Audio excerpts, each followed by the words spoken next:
Pues buenas tardes a todos. Gracias por la invitación para participar en este ciclo de charla de química para difusión y hacer conciencia sobre la importancia de la diseminación de la resistencia a antimicrobianos. Esta charla principalmente está enfocada a bacterias, pero no perdamos de vista que la resistencia a los antimicrobianos está presente, ya es una realidad en diferentes microorganismos, no solamente en bacterias. Y bueno, les dejo mi correo por si alguien tiene alguna pregunta o quisiera contactarme, siéntase en la libertad de hacerlo. En el último siglo, diferentes descubrimientos en el área de la medicina revolucionaron, esto es todo un poquito. Listo. Revolucionaron la calidad y la esperanza de vida de las personas. En el año de 1931, al menos en el continente americano, la esperanza de vida era más o menos como de 55 años. Actualmente, en el 2019, antes de esta pandemia por COVID, la esperanza llega incluso a los 80. Estos cambios en la esperanza de vida son resultado, entre ellos, pues, tratar la preparación también de los antibióticos.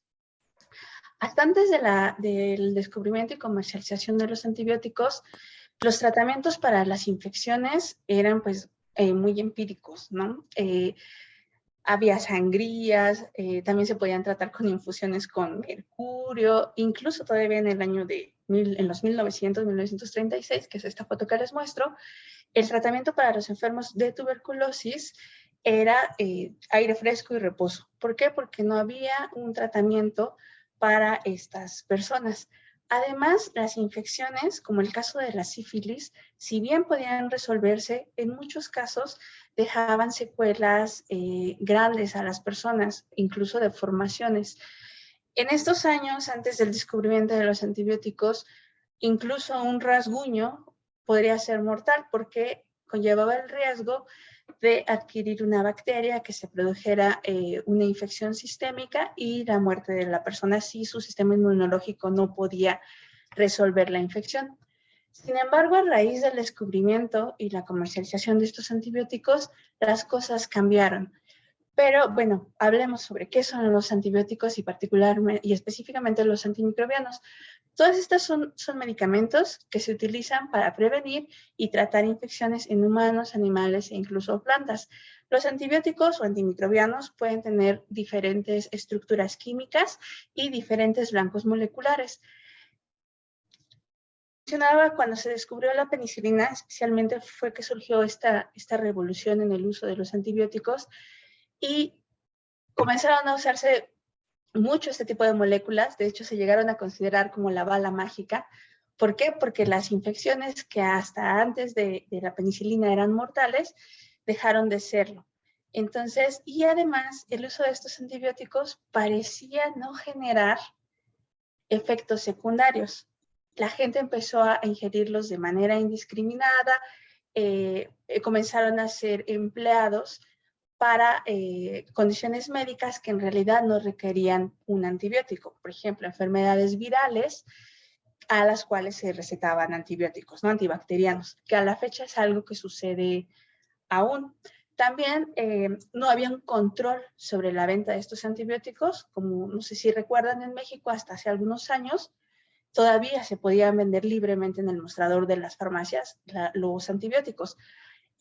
También los antibióticos han sido usados en exceso para prevenir, tratar las infecciones en animales, pero también para aumentar la producción ganadera. Entonces, todo esto en conjunto ha formado una serie de presiones de selección que nos han llevado a... ¿Están hablando? No. Que nos han llevado a los problemas a los que actualmente nos estamos enfrentando, a esta pandemia silenciosa que en realidad ya no es tan silenciosa, la resistencia a los antimicrobianos. ¿Qué es la resistencia o RAM? Bueno, esto se produce cuando las bacterias, los virus, los hongos o los parásitos cambian con el tiempo, adquieren por ejemplo, nuevas funciones y ya no responden a los medicamentos a los que antes sí respondían, haciendo que las infecciones sean más difíciles de tratar, aumenta el riesgo de propagación de las infecciones, también aumenta el riesgo de enfermedad grave e incluso la muerte de los pacientes. Hay diferentes microorganismos que están siendo un peligro por la resistencia a los antimicrobianos, pero particularmente las bacterias del grupo ESCAPE son aquellas las que están preocupando más a nivel mundial. Estas bacterias son resistentes a múltiples antibióticos, pero pueden ocasionar diferentes tipos de enfermedades y además tienen patrones de distribución regionales o a nivel mundial distintos. ¿Qué quiero decir con esto? Por ejemplo, en Ciudad de México, comparado con otros estados de la República, hay diferentes bacterias resistentes a antibióticos que si los comparamos con el norte o el centro del país. ¿Por qué? Porque esto también depende del ambiente en el que esté la comunidad y todas las presiones de selección alrededor de las personas que permiten que haya una mayor o menor diseminación de algunas de estas bacterias. No todas causan el mismo problema en todas partes, incluso no a nivel mundial. Pero, sin embargo, bueno, estas bacterias son como las más reconocidas y cada vez están surgiendo más bacterias que son resistentes a antibióticos. ¿Por qué es un peligro la resistencia a los antimicrobianos? Bueno, por una parte, porque se están generando bacterias multiresistentes o panresistentes, también conocidas como superbacterias, que ya no son tratables con los medicamentos antimicrobianos existentes. Es decir, las infecciones pues, no pueden ser tratadas por ningún antimicrobiano que existe. Es decir, estas bacterias son resistentes a todo. Eso por una parte, lo que ocasionaría la muerte de todas aquellas personas, o podría ocasionar la muerte de aquellas personas que contraigan una infección por este tipo de bacterias. Sin embargo, también cabe resaltar que los antibióticos son el pilar de la medicina moderna. ¿A qué me refiero con esto? Que la presencia de antibióticos, su descubrimiento y comercialización nos llevó a una evolución en la medicina en la cual es posible realizar cirugías complejas, como los reemplazos de cadera, el trasplante de órganos, pero también ha permitido el tratamiento de enfermedades como el cáncer, o también ha prevenido la muerte materna, o ha permitido que los bebés que nacen a pretérmino puedan madurar y crezcan, ¿no? Aumentando la sobrevida de estos niños. Entonces, todas estas cosas nos hacen resaltar la importancia de los antimicrobianos, de descubrir nuevos antimicrobianos, pero también de frenar la diseminación de este tipo de bacterias.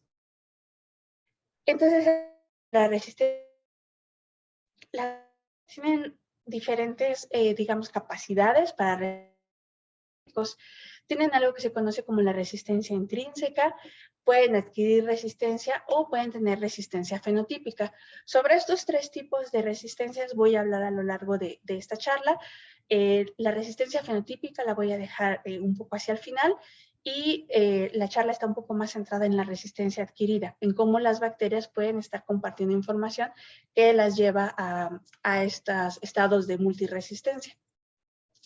La resistencia intrínseca simplemente se refiere a que hay un tipo de resistencia que es común a un grupo de bacterias. Todas las bacterias de cierto grupo pueden tener este tipo de resistencia natural. Es parte de ellas porque las composiciones de sus membranas, de sus paredes, etcétera, de sus estructuras en general, no les hacen ser susceptibles a ciertos antimicrobianos. Por ejemplo, no está el blanco o no hay acceso al blanco. Este es un ejemplo de cuando se pueden gruesamente entre bacterias gram positivas y bacterias gram negativas. Las bacterias gram negativas tienen una membrana externa que en muchos casos impide el acceso de algunos antimicrobianos. Por ejemplo, el cloranfenicol y otras moléculas pequeñas que son hidrofóbicas pueden atravesar esta membrana externa y llegar a sus blancos. Otras moléculas que son hidrofílicas, por ejemplo, los compuestos betalactámicos, requieren de un transportador o de una purina que les permita para llegar a su blanco, la capa de peptidoglicano.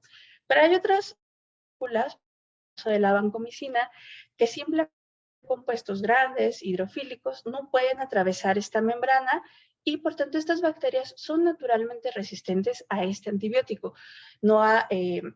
Y por tanto los antibióticos por eso se usan para grupos bacterianos, ¿no? No todos los antibióticos van a ser eficaces contra todas las bacterias, sino que por eso se tienen que utilizar como ciertos antimicrobianos para ciertos grupos de bacterias. Pero hay un tipo de resistencia que es un poco más preocupante, más allá de la resistencia natural, que es la resistencia adquirida y también llamada como y uno de los mecanismos por los cuales se puede adquirir resistencia es mediante la transferencia horizontal de genes. ¿Qué es la transferencia horizontal de genes? Bueno, que las bacterias pueden enviar información entre ellas, ¿no? Y entre grupos cercanos, no necesariamente entre la progenie, sino pueden intercambiarse información. Estos mecanismos de transferencia horizontal de genes están mediados por diferentes elementos. Algunos de ellos, como el caso de la conjugación, necesitan que las bacterias entren en contacto estrecho y se transfieran un pili sexual de un plásmido que lleva los genes de resistencia a los antimicrobianos, ¿no? Para que al final, a partir de una bacteria que es resistente, le transfiere el plásmido a la bacteria que es un antibiótico y ahora ambas bacterias son resistentes al antibiótico. También puede estar mediado este intercambio de información de genes mediante un mecanismo denominado transformación, en el cual las bacterias entran en un estado de competencia que les permite tomar DNA libre que esté en el ambiente. Entonces pueden integrar estos pedacitos de DNA y integrarlos a su genoma y así adquirir resistencias a antibióticos. Y también hay otro tipo de intercambio de información génica que está mediada por fagos o por bacteriófagos, los cuales son virus que infectan a bacterias. Entonces, en una infección por este tipo de virus, pueden estar acarreando genes de resistencia de una bacteria resistente sensible. Este tipo de intercambio de información es peligrosa porque las bacterias pueden intercambiar diferentes plásmidos y al final tener diferentes resistencias a antibióticos. Este es un ejemplo de algo que se ha estudiado pues mucho, que es lo que sucede en el intestino, particularmente en el colon. ¿Por qué? Porque el colon es una de las regiones del cuerpo que está más densamente poblado de bacterias. Hay diferentes grupos, hay una abundancia grande. Entonces, en este nicho puede haber tanto bacterias benéficas o comensales, bacterias que residen ahí, y también puede haber bacterias patógenas. En presencia de bacterias benéficas, o cuando la microbiota es saludable, la microbiota es todos los organismos que viven ahí en el intestino, la microbiota intestinal, nos protegen del ataque de bacterias patógenas.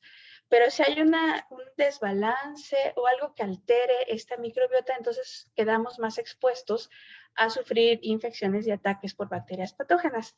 Entonces, este es un ejemplo de cómo se transferiría información génica mediante conjugación en el intestino. Se tiene una bacteria comensal, una Escherichia coli, que tiene su propio plásmido de resistencia. Y en este ambiente que les digo, en el nicho colónico, puede haber otras bacterias, por ejemplo, otra Escherichia coli, pero que es patógena y tiene su propio plásmido de resistencia. Y si la persona estuvo en contacto con una fuente contaminada de alimentos, con agua también contaminada, puede ser que esta persona adquiera, por decir, salmonela, y todas estas bacterias dentro del intestino, si se dan las condiciones adecuadas y las presiones de selección, pueden comenzar a intercambiar información génica, de tal suerte que al final cada una de estas bacterias va a adquirir un plásmido que le va a conferir de una nueva capacidad para resistir los antibióticos. Es por eso que esta parte de la transferencia horizontal de genes es muy preocupante, porque las bacterias pueden adquirir no solo resistencia a los antimicrobianos, sino nuevas funciones que les pueden dar una ventaja competitiva y desplazar a las bacterias comensales y proliferar las patógenas, ¿no? Lo cual es un riesgo para la salud para todas las personas. Entonces, así en síntesis, la mutación puede ser intrínseca, también la resistencia, perdón, puede ser intrínseca, también puede ser adquirida mediante mutaciones, pero las mutaciones a la progenie. También puede haber transmisión horizontal de genes, lo mismo una bacteria que tiene un plásmido de resistencia, por ejemplo, lo puede transmitir a sus descendientes, solo su progenie va a tener la misma resistencia que él tenía. Pero en la transferencia horizontal hay una comunicación entre diferentes bacterias y pueden terminar cada una con diferentes plásmidos de resistencia o diferentes genes de resistencia a los antibióticos. ¿Por qué es importante esto? Porque en el ambiente, tanto una bacteria ambiental como una bacteria patógena se ven expuestos a todas estas condiciones que pueden llevar al intercambio de información genética. Por ejemplo, si se tiene una bacteria que está en el ambiente y hay genes de resistencia a antibióticos libres, ahí pedacitos de genoma, los puede adquirir. También y más aún, si hay presencia de antibióticos, de biocidas o de algunos metales, todo esto ejerce una presión de selección que hace que la bacteria que no tenía resistencia a antibióticos tenga más, digamos, afinidad por tomar este tipo de genes, porque le van a conferir una ventaja en ese nicho, le van a permitir crecer en presencia de los antibióticos o de los biocidas o de los metales. Esta bacteria ambiental puede llegar a un humano o puede muy bien llegar a un animal y dentro del cuerpo de las personas o de los animales comunicarse con otras bacterias e intercambiar genes mediante estos mecanismos de transferencia horizontal de genes que les mencionaba. Esto mismo puede pasar con otras bacterias ambientales que estén intercambiando información y todo esto lleva al desarrollo y enriquecimiento de bacterias patógenas que tengan genes de resistencia a los antibióticos. ¿Y qué pasa? Bueno, que estas bacterias, que además de todo son patógenas y tienen genes de resistencia a antibióticos, puedan ocasionar una infección en los humanos, en los animales, o puedan estarse transfiriendo entre humanos y entre animales, lo que eventualmente va a llevar a falla en los tratamientos y a la muerte de las personas. Pero, ¿qué ambientes o qué condiciones están acelerando la aparición y la propagación de la resistencia a los antimicrobianos? Como ya les comentaba, el mal uso y sobreuso de los antibióticos ha sido una de ellas, como también el exceso de antibióticos en la ganadería. Pero también hay otras condiciones que están favoreciendo la aparición de estas cepas multiresistentes. Uno de ellos, y es algo que estamos estudiando en el laboratorio, son los asentamientos urbanos informales. Los asentamientos urbanos informales pueden ser un foco de transmisión de la RAM debido a que hay una alta densidad de seres humanos. Muchas veces también están el ganado o otros animales domésticos viviendo en contacto muy cercano con las personas. También puede haber algunas plagas, por ejemplo, roedores o muchas moscas, que también están sirviendo como vectores para diseminar los genes de resistencia a los antibióticos. También estos asentamientos informales se caracterizan por el uso frecuente e indebido de antibióticos. Si bien, como mencionaba, en México esto es algo que está siendo más controlado, aún es una realidad que la gente puede comprar los antibióticos y se automedica. El acceso a la medicina para ir con un médico y que te prescriba un antibiótico, sino que hay automedicas precisamente por las carencias en las personas. Y otra cosa que caracteriza a este asentamiento es la deficiencia de agua, drenaje, de saneamiento conjunto, forma un caldo microbiano que permite que por una parte las bacterias con intercambiación, que haya muchas bacterias en las personas pueden ser multiresistentes. En el laboratorio, parte de lo que estamos estudiando y que se refiere a esto es justamente qué sucede en aquellas comunidades que, si bien no son alimentos normales, sí son colonias a derrames negras. Esto pasa particularmente de lluvia en Ciudad de México. Yo creo que es algo que mucha gente se drena, a veces no pueden resistir la cantidad de agua y pero en estos desbordamientos en muchas regiones de la Ciudad de México no solamente va el agua pluvial, sino se desbordan los drenajes y es un vertido de aguas negras hacia las comunidades. ¿Qué sucede en estas aguas negras? Que va una cantidad muy grande de bacterias. ¿Por qué? Porque está lleno de toda la microbiota humana, intestinal humana, que va en las heces, donde pueden ir bacterias comensales que son benéficas, pero donde también pueden existir muchos patógenos. Y además, en estas aguas, pues hay presiones de selección. ¿Por qué? Porque van todos los detergentes, los desinfectantes que se usan en las casas, en las industrias, incluso en los hospitales, que también están formando presiones de selección. También se pueden encontrar restos de antibióticos o antibióticos no metabolizados completamente o metabolitos de antibióticos que también pueden estar contribuyendo a que haya una mayor diseminación o intercambio de genes entre las bacterias. Entonces, por eso esta parte de los asentamientos urbanos y algunas condiciones particulares de las ciudades nos están exponiendo también a la resistencia a los antimicrobianos. Este es un mapa que se hizo hace 2 años, un mapa conceptual de algunos factores asociados a las infecciones y a la RAM en niños de 5 años que viven en barrios marginales urbanos. Entonces, si se dan cuenta, la cantidad de factores de riesgos es muy alta. ¿Por qué? Porque puede incluir desde la falta de agua o agua contaminada, que no haya agua suficiente para la higiene de las casas, pero también pueden incluir factores como la desnutrición, que pueden llevar a un sistema inmunológico debilitado, lo cual deja a los niños susceptibles a infecciones intestinales. En general, también una nutrición no adecuada microbiomas, en la microbiota, particularmente hablando de final. Bueno, si no hay una comida entra en un desbalance y ya no nos está protegiendo, ya no los está protegiendo contra el patógenos, ¿no? Entonces es fácil que puedan adquirir infecciones e infecciones por bacterias multiresistentes, porque además de todo están en un ambiente que es, pues, insalubre, ¿no? Porque hay muchas condiciones que están alterando la sanidad de los asentamientos donde viven. Pero también hay otras condiciones que pueden acelerar la aparición y la propagación de la resistencia a los antimicrobianos. Tal es el riego con aguas residuales tratadas y no tratadas. El crecimiento de la población y la escasez de agua han requerido de prácticas agrícolas alternativas, como es la utilización de aguas residuales para el riego. Pero ¿qué pasa nuevamente en estas aguas residuales?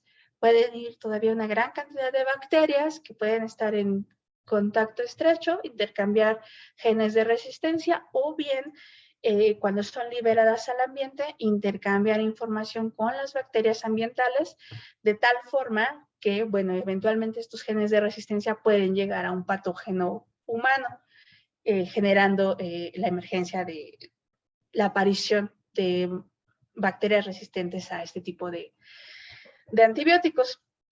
También hay varias presiones de selección en el ambiente que podrían estar ayudando a seleccionar y a mantener a estas bacterias resistentes a antibióticos. Definitivamente, el riego con aguas residuales no tratadas aumenta la RAM en el suelo, aumenta la resistencia a antimicrobianos en el suelo y, por tanto, eventualmente lo va a llevar a que también ocurra en los humanos. El efecto del riego con aguas residuales tratadas es más variable entre los estudios que se han hecho. ¿Por qué? Porque hay diferentes políticas y normas en diferentes países de cuándo un agua puede ser liberada, cuándo ya es un agua que fue tratada adecuadamente. Entonces, este también es otro punto importante para detener a la RAM, la parte del tratamiento de las aguas residuales. También la aparición y la propagación de resistencia a los antimicrobianos se ve influenciada por los viajes y particularmente los viajes internacionales. Se ha visto en diversos estudios que los viajes internacionales aumentan la propagación de patógenos resistentes a los antimicrobianos. Hay 3 factores que son los más comúnmente identificados, los cuales son el destino, el uso de antimicrobianos durante el viaje y la aparición de diarrea del viajero. El destino, claro, porque como les mencionaba, cada región o cada país puede tener un uso distinto de los antimicrobianos o puede haber contaminantes o un uso de biocidas excesivo o de metales que favorecen que en ciertos lugares haya más bacterias resistentes a antibióticos. En el caso del uso de antimicrobianos durante el viaje y la diarrea del viajero, son estados donde la microbiota intestinal puede verse alterada y por tanto puede haber colonización por bacterias que son resistentes a antibióticos y este intercambio de genes de resistencia que se puede dar en el intestino y por eso en varios de estos estudios señalan que las personas cuando regresan a sus países y se hacen estos análisis para ver cómo cambió la cantidad de genes de resistencia a antibióticos, que ahora tienen más. Factores que no son preexistentes al viaje, como son la edad, el sexo, el estado de salud en general y la microbiota intestinal. Nuevamente, el papel de la microbiota intestinal para prevenir la colonización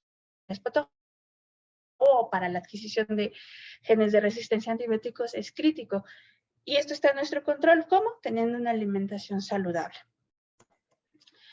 Además de los asentamientos urbanos informales que les mencionaba y de todos los retos que enfrentan, en un estudio analizaron qué es lo que pasa entre las ciudades industrializadas y aquellos entornos que no están industrializados, que son rurales. ¿Qué está pasando con el intercambio de información entre bacterias? Entonces ellos vieron que entre poblaciones humanas, los estilos de vida industrializados se están asociando a tasas más altas de transferencia de genes entre las bacterias, a diferencia de lo que pasa en las poblaciones rurales. ¿Por qué es importante? Porque esto quiere decir que las bacterias están adquiriendo continuamente nuevas funciones, pero en función de vida de nosotros, de lo que nosotros estamos comiendo, de cómo estamos viviendo, si el entorno está contaminado. Entonces, aquí en este estudio no están hablando necesariamente de la RAM, pero sí señalan que hay una mayor transferencia de genes en los ambientes industrializados. Pero haciendo relación con eso, en los ambientes industrializados, en el entorno industrializado, hay un mayor consumo de edulcorantes no nutritivos. Y estos edulcorantes no nutritivos, al menos en estudios in vitro, se ha visto que promueven, que es lo que les estoy mostrando aquí, el intercambio de genes entre bacterias. Normalmente, si se ponen a dos bacterias, plásmido de resistencia y una que va a ser el que lo recibe, hay cierta transferencia, ¿no? Hay una tasa basal o espontánea de transferencia de este plásmido. Sin embargo, cuando estas bacterias son incluidas en de estos edulcorantes no nutritivos, hay una mayor transferencia de información de genes. Entonces, bueno, esto es como un foco rojo sobre cómo algunos hábitos alimenticios que tenemos en las ciudades industrializadas podrían también estar promoviendo la diseminación de la resistencia a los antimicrobianos.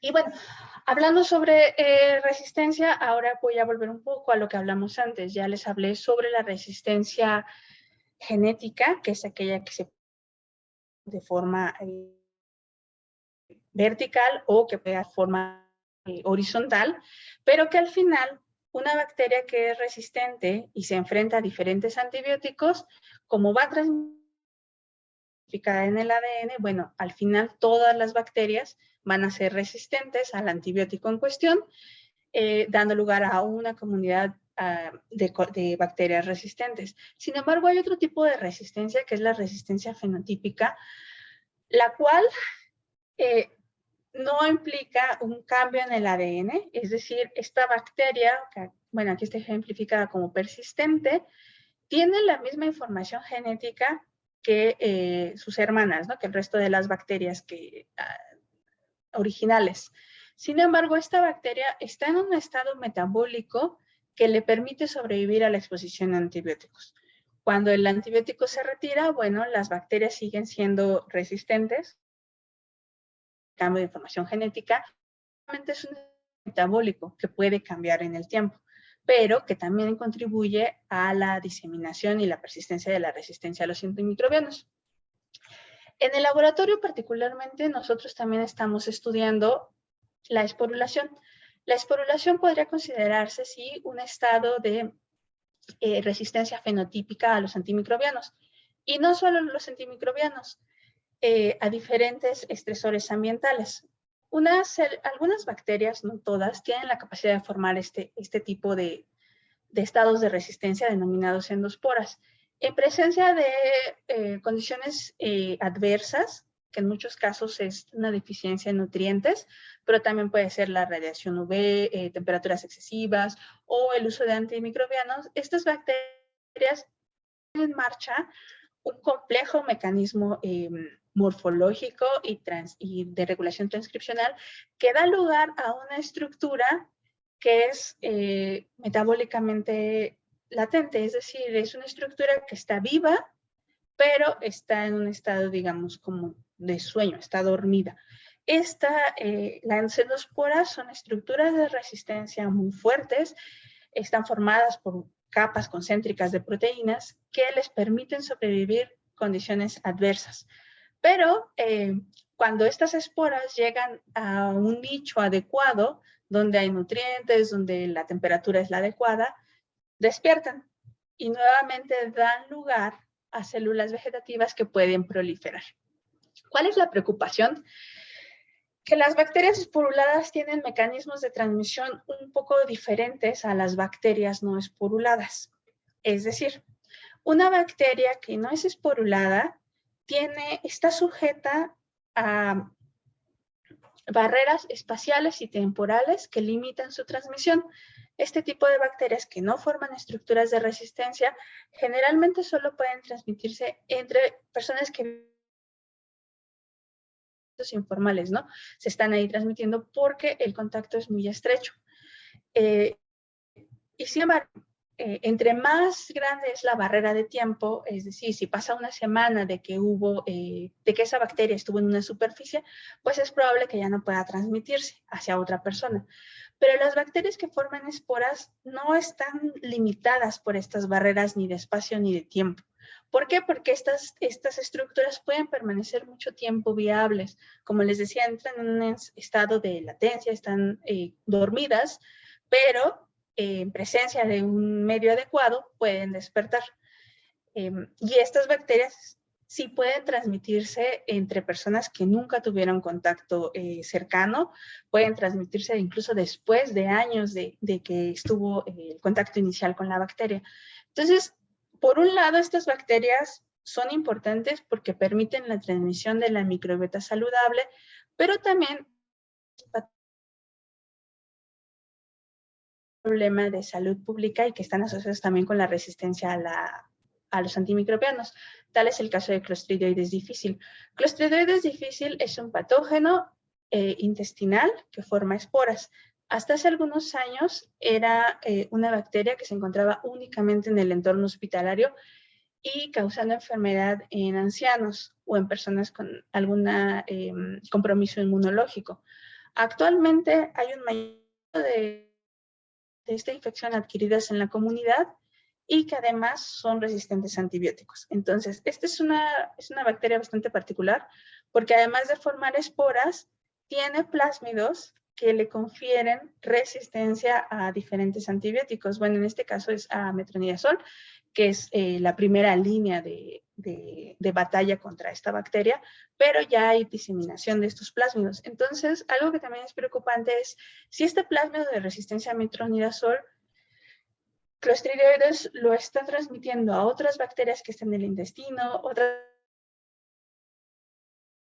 no se sabe, pero que sí es un problema, porque además de resistir diferentes estresores ambientales, ahora también tiene plásmidos de resistencia que le permiten resistir a los antibióticos, complicando aún más el tratamiento de este tipo de enfermedades.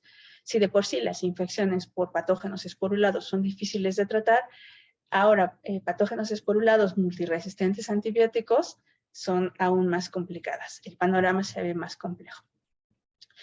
Pero bueno, para evitar la diseminación de la RAM, para tratar de no estar en estos escenarios donde ya no hay antibióticos para este tipo de infecciones, bueno, hay diferentes barreras que por una parte dependen de organismos como el gobierno de implementar políticas donde se establezcan límites para el uso de antibióticos en ganadería, donde se haga un mejor tratamiento de las aguas residuales, donde haya acceso a agua potable para las personas, donde no haya descargas de industrias hacia el ambiente, pero también de nosotros, ¿no? Por ejemplo, lavarnos las manos, evitar la defecación al aire libre, mantener a nuestras mascotas sanas, evitar la defecación de los animales en el aire, sino limpiar, no permitir que se hagan focos donde pueda haber bacterias como son las heces.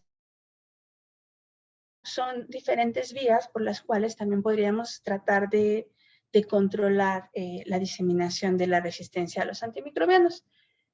Y bueno, finalmente hay que recordar que somos una salud. Si no hay salud humana, no hay sin salud ambiental, y no hay salud humana tampoco sin salud animal. Todo está contaminado. Y bueno, es urgente que se tomen medidas adecuadas porque de no tenerse nuevos antimicrobianos, de no hacer uso adecuado de los que tenemos, pues nos estamos acercando a una era post-antibióticos donde infecciones menores podrían llevar a la muerte a las personas. Entonces, pues, gracias por su atención y estoy abierta a preguntas. Muchas gracias, doctora, por su presentación, por su excelente presentación. No sé si alguien quiera intervenir, si quiere hacer una pregunta directa a la doctora y puede abrir su micrófono, o si gustan lo pueden escribir en el chat. Lorena tiene la mano levantada. Lorena, si quieres abrir tu micrófono para preguntarle directamente a la doctora. Sí, gracias. Estuvo muy interesante su plática. Tenía una duda, si alguna bacteria del grupo Escape presentaba reproducción por esporulación. No, ninguna.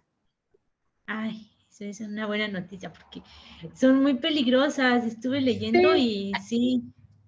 Sí, aunque ciertamente no lo hablé ahora del grupo Escape, y otros mecanismos de resistencia fenotípica, pues por ejemplo son la formación de las biocapas, ¿no? El biofilm, y varios de ellas sí la tienen. Pero sí, afortunadamente aún las Escape no, ninguna es esporulada. Oh, ya. Otra duda que tenía, porque tengo una tía que trabaja en una comunidad rural, entonces me cuenta que sí, que la mayoría de personas que son nativas de ese lugar se curan bien rápido con una penicilina, una enfermedad que en la ciudad tal vez cuesta más trabajo o que ya son resistentes. Es lo que mencionaba de la diferencia que había entre ambientes industrializados y los rurales, ¿no? Sí, también es parte del sobreuso aquí en la ciudad, ¿no? Por eso las bacterias ya son resistentes. Algo que también se hace es que un antibiótico se deje de usar por un periodo de tiempo. Y entonces, esa presión de selección, bacterias de...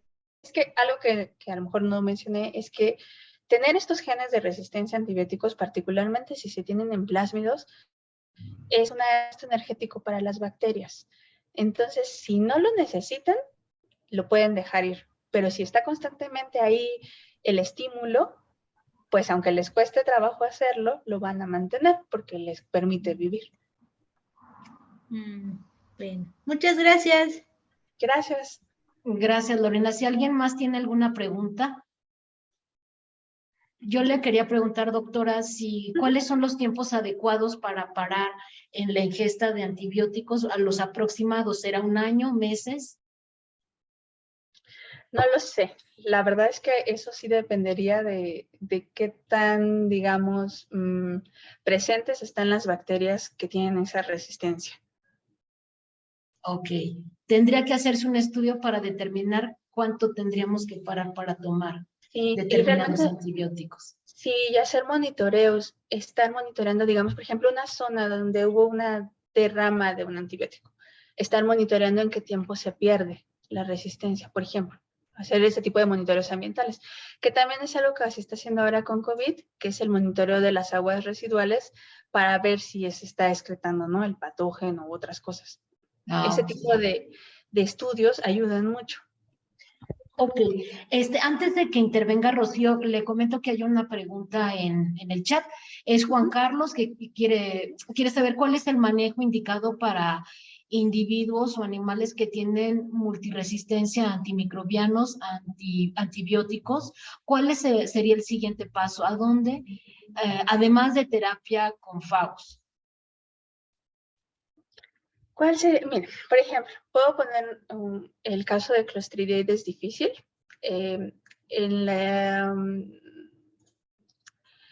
Se ha visto que cuando la bacteria es resistente a los antibióticos, en este caso particular de la infección por Clostridioides, si se siguen dando antibióticos, aumenta la disbiosis intestinal, que es esta alteración en la microbiota del intestino, que favorece que la bacteria continúe creciendo.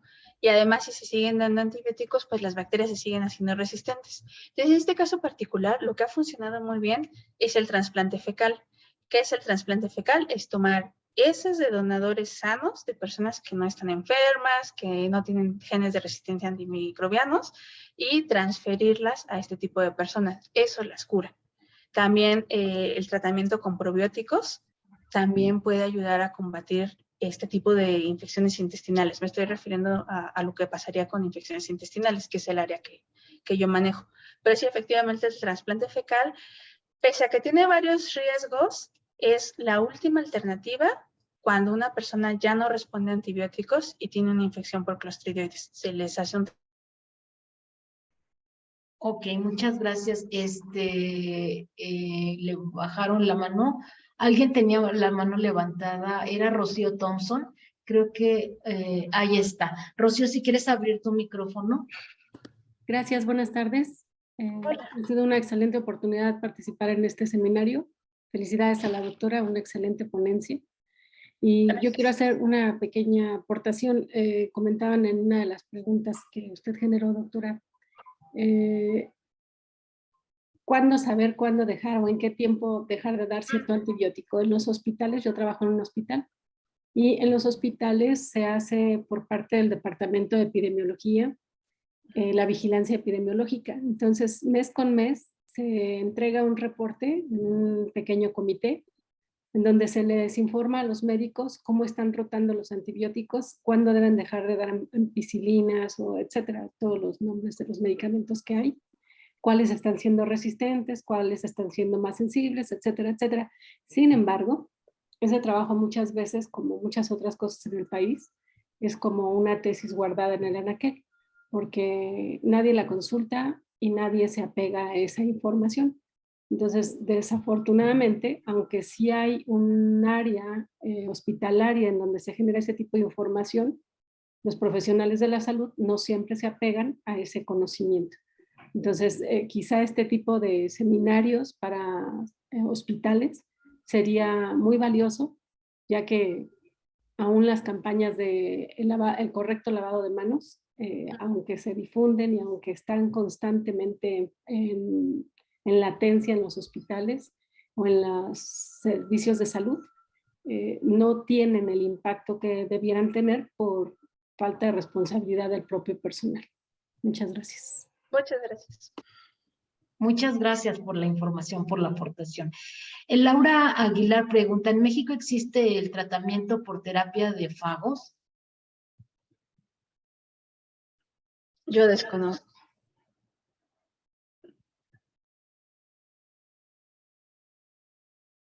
Ok, a ver si alguien por ahí, si sabe, nos puede decir. Puede. Sí, Laura, la doctora dice que desconoce si existen este tratamiento en México. O sea, que ya se aplica a nivel de la clínica. No, yo lo desconozco. No me atrevo a decir, yo creo que no, pero...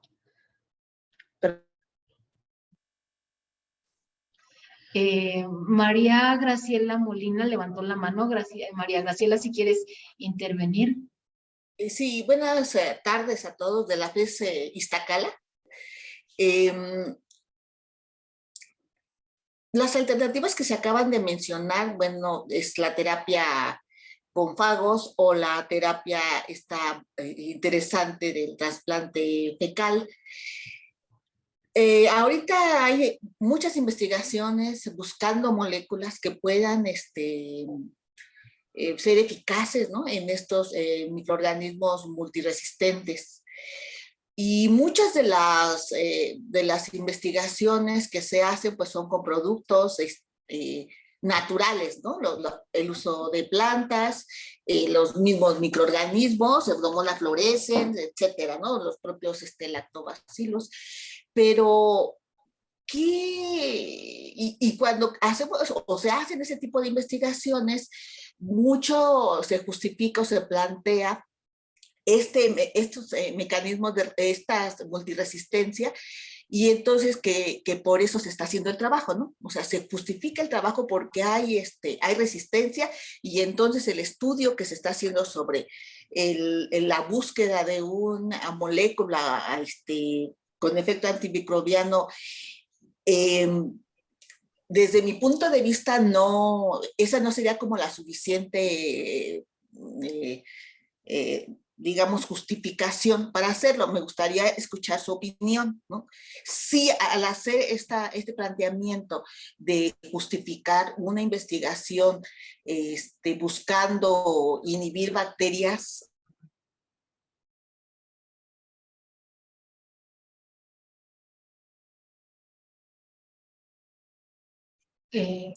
no sé si se quedó congelada la multiresistencia, como si esto fuera...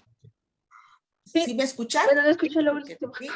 Sí. Bueno, la pregunta es que si estas moléculas, bueno, primero es que si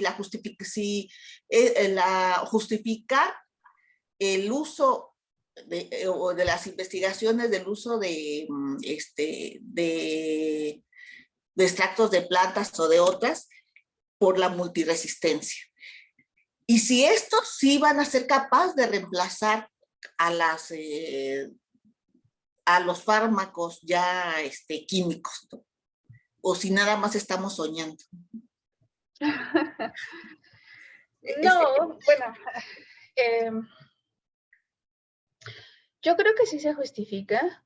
Por ejemplo, algo que también es otra línea que eventualmente estamos explorando en el laboratorio, o que vamos a explorar a más detalle, es la producción de moléculas por organismos que viven en el intestino, ¿no? Por la microbiota intestinal.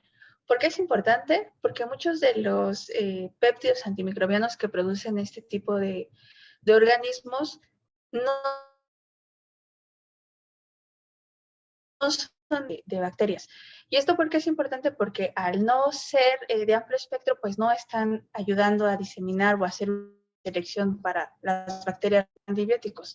Y además no estamos ocasionando daños a la microbiota de otras regiones del cuerpo o a la microbiota que no es susceptible a estos péptidos pequeños, lo cual nos pone en menos riesgo de infecciones. Entonces, bueno, no sé si más o menos me voy a entender la idea, pero también el buscar compuestos nuevos y que tengan espectros más cortos o más reducidos es un avance muy importante. Si las plantas o si, la verdad yo no soy experta en productos naturales, yo soy microbióloga y es lo que estoy haciendo. Yo creo que sí. ¿Y cómo también se puede justificar? En la manera en que si una persona llega al hospital y no hay un solo antibiótico para tratarla, pero hay una molécula que a lo mejor solo se usa en estos casos y solo en esos casos le puede salvar la vida a alguien, que eventualmente van a ser más personas. En este momento a lo mejor quien adquiere una bacteria panresistente no es todavía una proporción tan alta de la población, pero eventualmente lo van a hacer. Entonces, sí van de la mano el descubrir nuevos antibióticos con nuevas capacidades, pero también con espectros más reducidos y además preservar los que ya tenemos, ¿no? Gracias. Esa sería mi aportación. Gracias.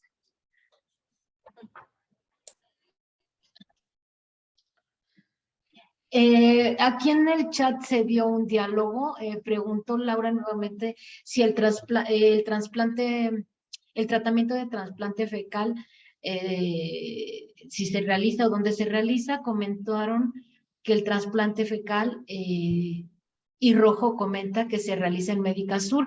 En cuanto a las ESCAPE, ha cambiado a ESCAPE, ya cambiaron las siglas, donde se ha incluido al C. difficile bacteria sporulata. Es los comentarios que hicieron en el chat. Sí, el trasplante fecal tiene que ser en el hospital, no es algo que se pueda hacer en un consultorio, y además indicado ya en una situación extrema. Como les mencionaba, una persona que a lo mejor ya recibió 3 meses de antibióticos y no está en riesgo, es cuando los médicos pueden decidir que se hace este tipo de tratamientos. Y incluir a Clostridium sí y no. En Estados Unidos sí es un problema muy crítico. Aquí en México no lo sabemos. Es algo que también estamos estudiando. Si realmente la población mexicana no está presentando tanta infección asociada a esta bacteria, o realmente es que no hay estudios, porque también estudiar este tipo de bacterias es un reto un poquito más grande, porque son anaerobios, forman esporas, es más difícil de cultivarlos en el laboratorio. Entonces no sabemos si realmente es un problema aquí o no lo es. Como les decía, la resistencia a los antimicrobianos y las bacterias que estén presentando este tipo de resistencias y que sean un problema es a veces muy regionalizado. Entonces aquí para México, no sé si tenemos la evidencia suficiente para decir que es actualmente un problema grave. Sí es un problema, pero qué tan grave, más allá que otras bacterias, no lo sé.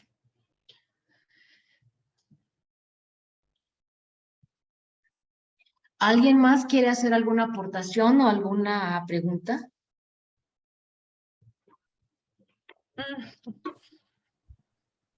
Creo que no.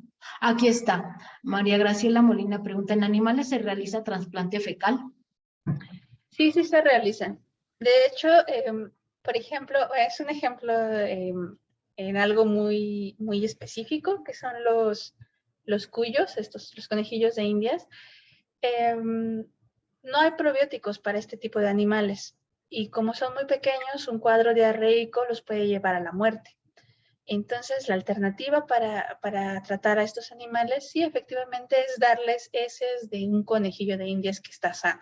Sí se usa o en otro tipo de animales, pero desde hace miles de años. Bueno, cientos de años. Gracias. Y ya, bueno, si ya no hay más preguntas o comentarios o alguna aportación que quieran hacer a la doctora, le agradecemos por su excelente presentación, agradecemos a todos por su participación y por su asistencia. Les comentamos que este video estará subido en el canal de YouTube a más tardar mañana por la mañana, por si lo quieren repetir, lo quieren ver nuevamente o quieren recomendárselo a algún colega, a algún amigo. Muchas gracias. Gracias a todos y gracias, doctora. Gracias.